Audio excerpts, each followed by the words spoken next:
بسم الله الحمد لله وبه نستعين على أمور الدنيا وصلى الله على سيدنا محمد وعلى آله وصحبه أجمعين.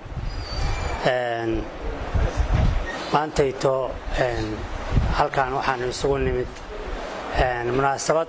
aan ku soo bandhigayno warsaxaafadeed aan ku soo bandhigayno waxyaabo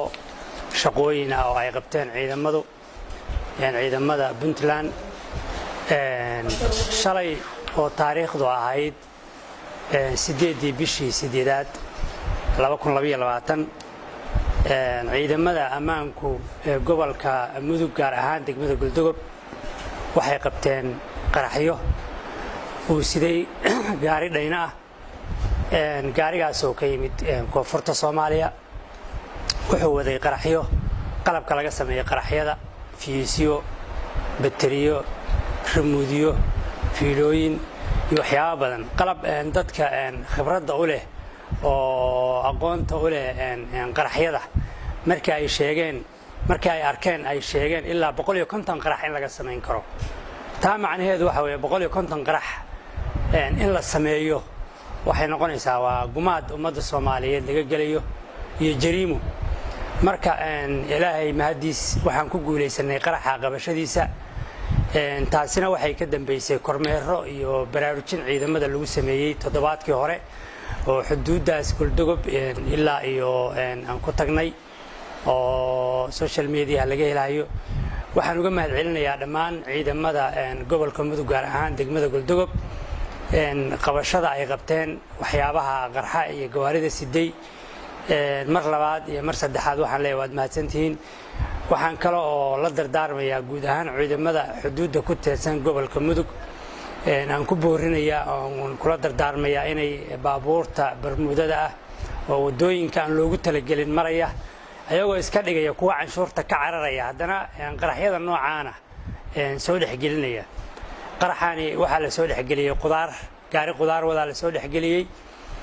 waxaana la mariyay wado aan laamiga ahayn oo ka leexsan oo wado hadii ay ku rooyaan raf ah taa macnaheedu waxa weeye in meel kasta ay naga soo gali karaan sidaas daraadeed ciidamada waxa horeyna amarkaas u bixiyay saraakiisha ciidamada aniguna hadda waxaan ku boorinayaa ilaalinta xuduudaha Puntland gaar ahaan gobolka Mudug in xoog la saaro ummadda Soomaaliyeed in loo turo lama rabo ummadda Soomaaliyeed oo dad muslimiin ah waxa 150 ka qarax ummadda Soomaaliyeed baa la rabay meel kasta ha joogtay in lagu baabi'iyo ama dawlad deegaanka ha joogto ama Galmudug ha joogto ama Puntland ha joogto ama meel kale ha joogtay waa dad Soomaaliyeed oo muslimiin ah waxa lagu baabi'inayo qof kasta oo Soomaaliya oo rabo ummadda Soomaaliyeed inuu dhibaateeyana in laga qabto waxa waa waajibna saaran kulligeena ummadda muslimiinta ciidamada iyadoo gaar u ahayn aqoonyahanka odayaasha dhalinyarada guud ahaan waajib ina saaran weeye inaynu ilaalino